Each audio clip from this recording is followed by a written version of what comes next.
Para começar, eu gostaria de dizer que o direito tributário tem uma característica interessante relacionada ao chamado tripé do conhecimento jurídico.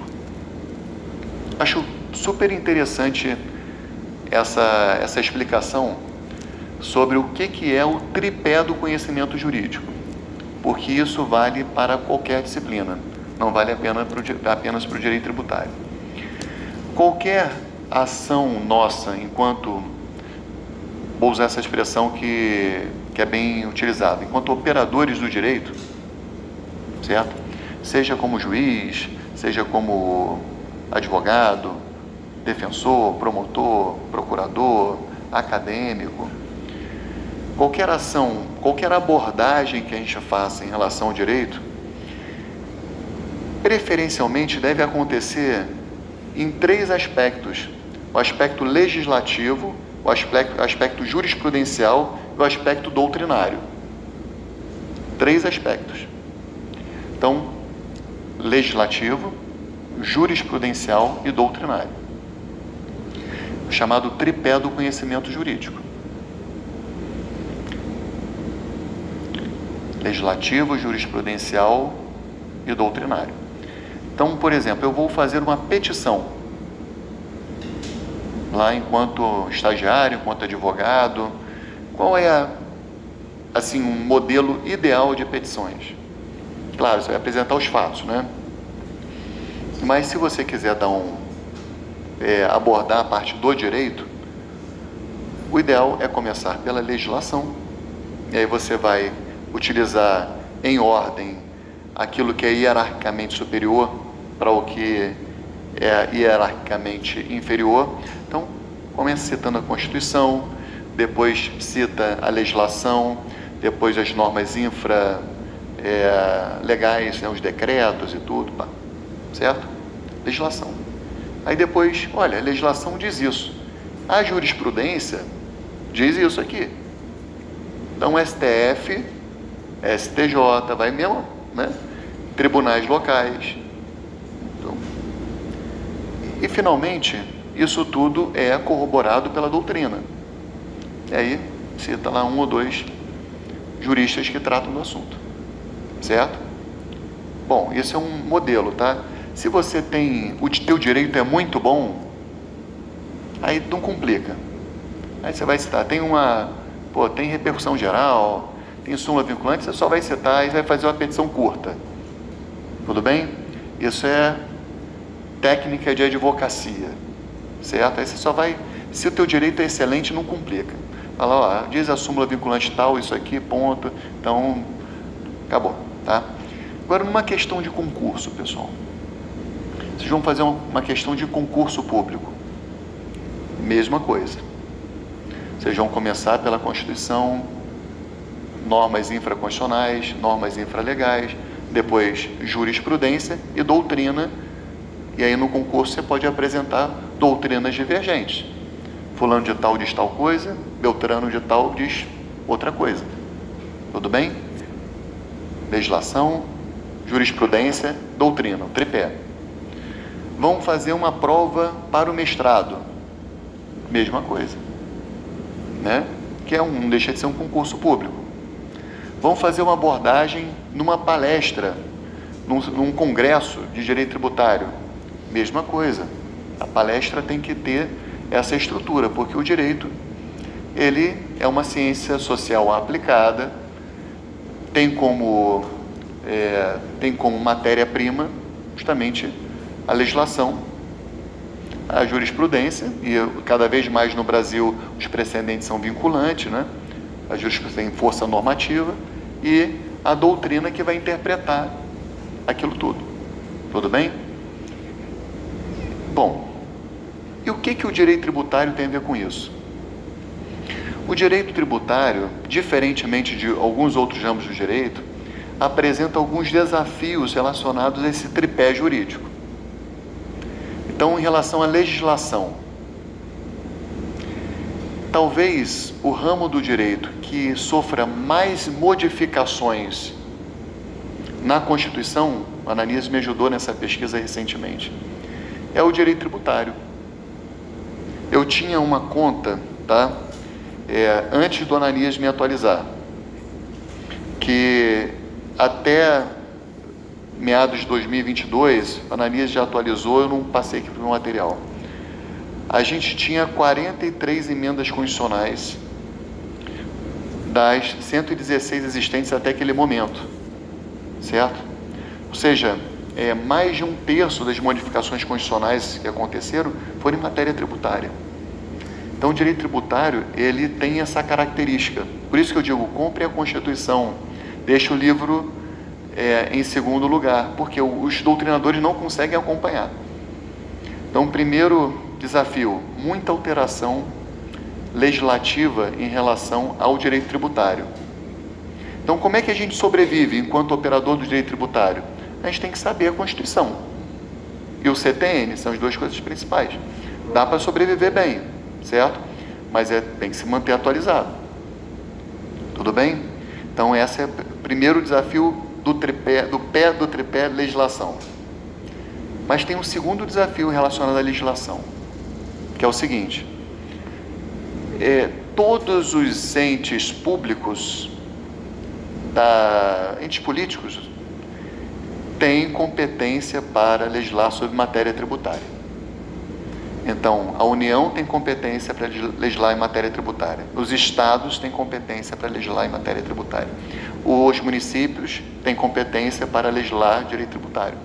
Então, a gente tem mais de 5.600 entes federativos com seus códigos tributários, né? E com sua legislação tributária. Como é que faz diante disso? A gente tem que conhecer bem a Constituição e o CTN e ver se essas normas são compatíveis. A gente só vai analisá-las se a gente precisar trabalhar nelas no caso concreto. Então, por exemplo, lá na PGM, eu só preciso conhecer Constituição, CTN e a legislação do município do Rio, e nem toda a legislação, certo? Então, só preciso conhecer, tudo bem. Mas vocês percebam que é um pouco mais difícil do que o direito civil, né? No direito civil, você pega a Constituição, Código Civil, você já transita muito bem, né? Mas a gente também, Constituição e CTN, a gente vai transitar muito bem. Mas por conta dessa legislação concorrente, né, essa competência legislativa concorrente, é um desafio. É para a gente ficar desesperado? De jeito nenhum. É para a gente se segurar com todas as forças na Constituição e no CTN. E nós vamos ver todos os artigos da Constituição e do CTN para que a gente possa ter essa base. Tudo bem? Quando vocês forem trabalhar com direito tributário, vou dar um parecer para o município de Macaé. Aí você vai estudar aquela legislação específica, tá? Que normalmente reproduz também a Constituição e o CTN em grande parte. Certo? Bom. E qual o desafio relacionado ao pé do tripé da jurisprudência?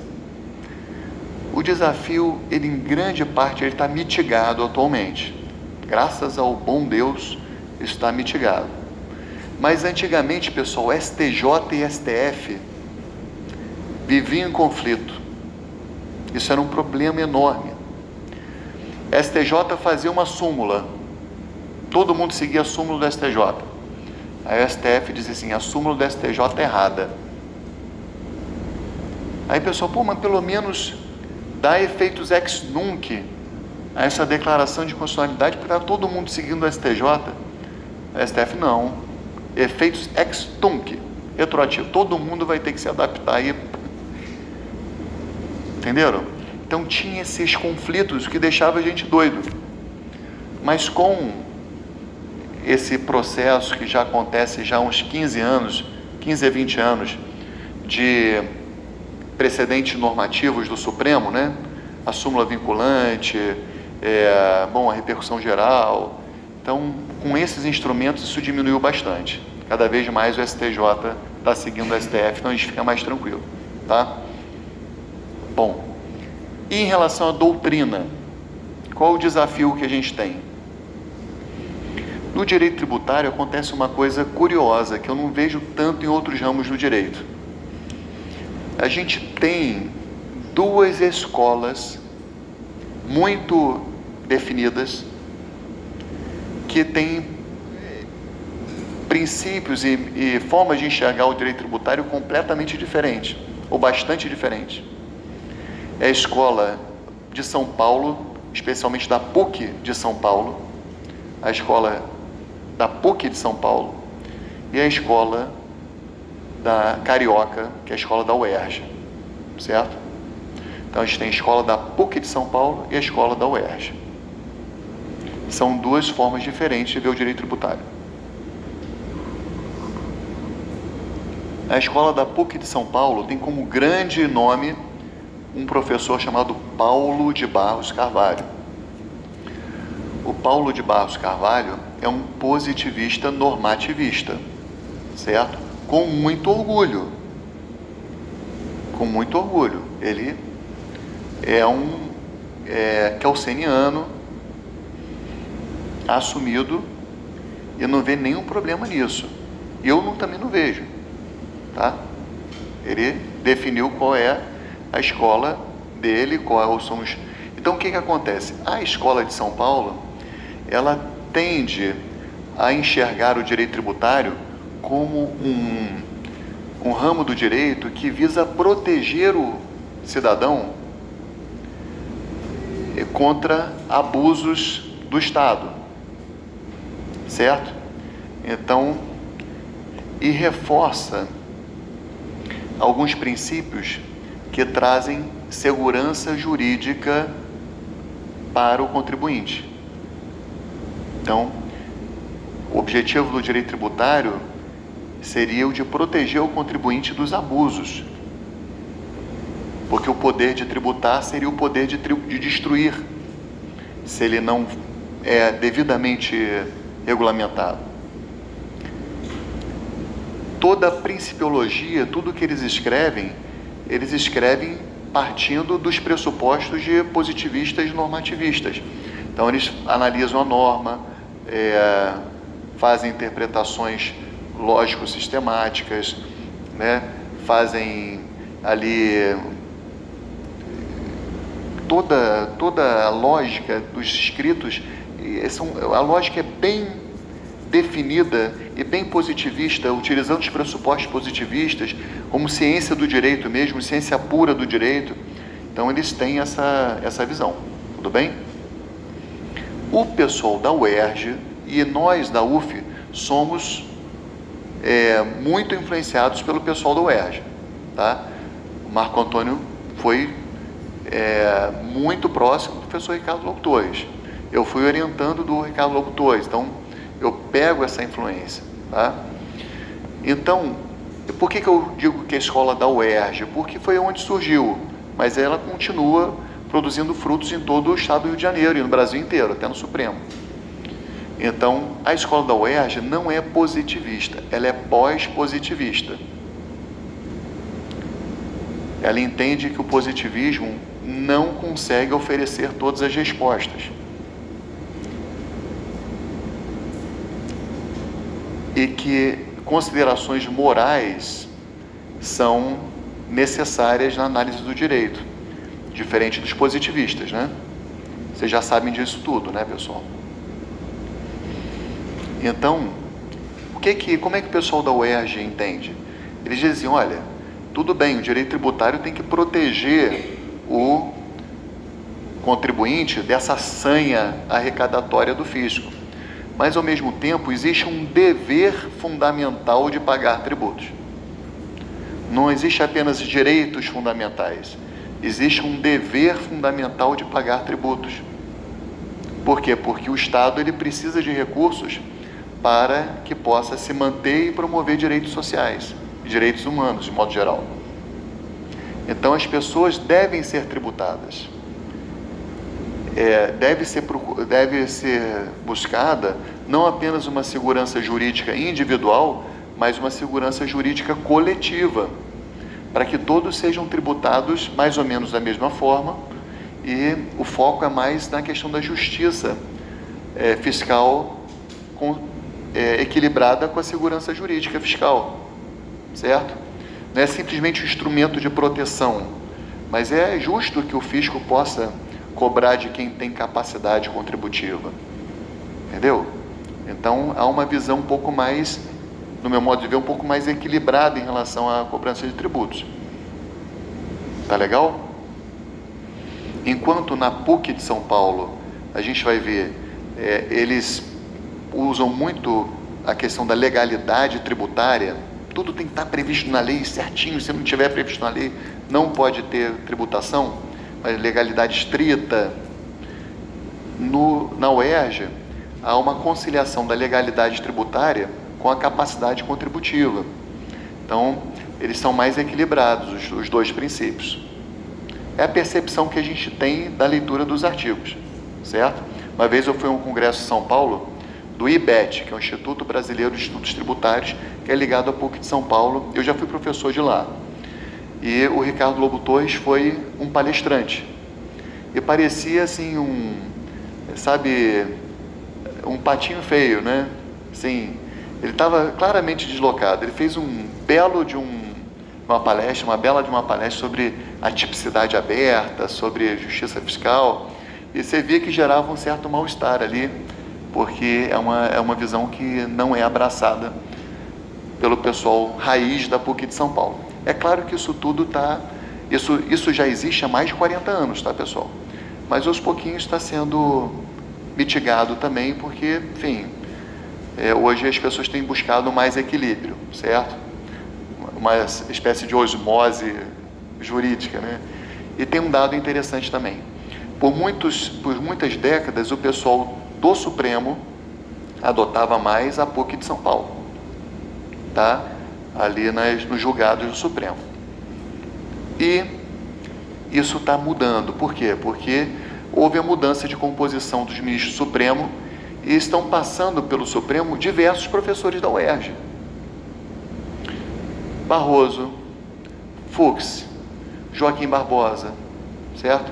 Então você tem ali o Marco Aurélio do Rio de Janeiro, né? Tudo já saiu, mas Joaquim Barbosa já saiu. Então, mas você tem ali uma certa influência. E a gente sabe que os ministros do Supremo, eles são grandemente assessorados por promotores, procuradores, advogados. São os assessores deles que fazem grande parte dos votos. Então, essa turma do Barroso, por exemplo, grande parte veio da UERJ, né? Dos assessores. Do Fux, grande parte da UERJ. Eu era aluno lá quando os dois eram professores. Então, Joaquim Barbosa também. Tá? Então, a gente tem essa influência desses ministros, certo? Então, a coisa está mudando um pouco. Tá? Hoje já se adota mais a UERJ lá no Supremo. Como é que a gente vai fazer com isso, gente? Eu não vou adotar nenhuma corrente nem outra. Eu vou tentar pegar o que eu vejo de melhor nas duas, com toda tranquilidade. Pessoalmente, eu não sou nem positivista, nem pós-positivista, tá? Eu, como meu doutorado é internacional, direito internacional, eu, como grande parte dos internacionalistas, sou justnaturalista, tá? O que é uma coisa polêmica de falar, né? A pessoa acha, né? Mas eu reconheço no positivismo muitas coisas bacanas, instrumentos úteis para nos ajudar a entender a matéria. E reconheço no pós-positivismo instrumentos maravilhosos. Então, eu vou pegar o que há de melhor nos dois, tudo bem? Para nos ajudar aqui como instrumental de direito tributário, tudo bem? Entendido? Então, essa é a dificuldade do tripé.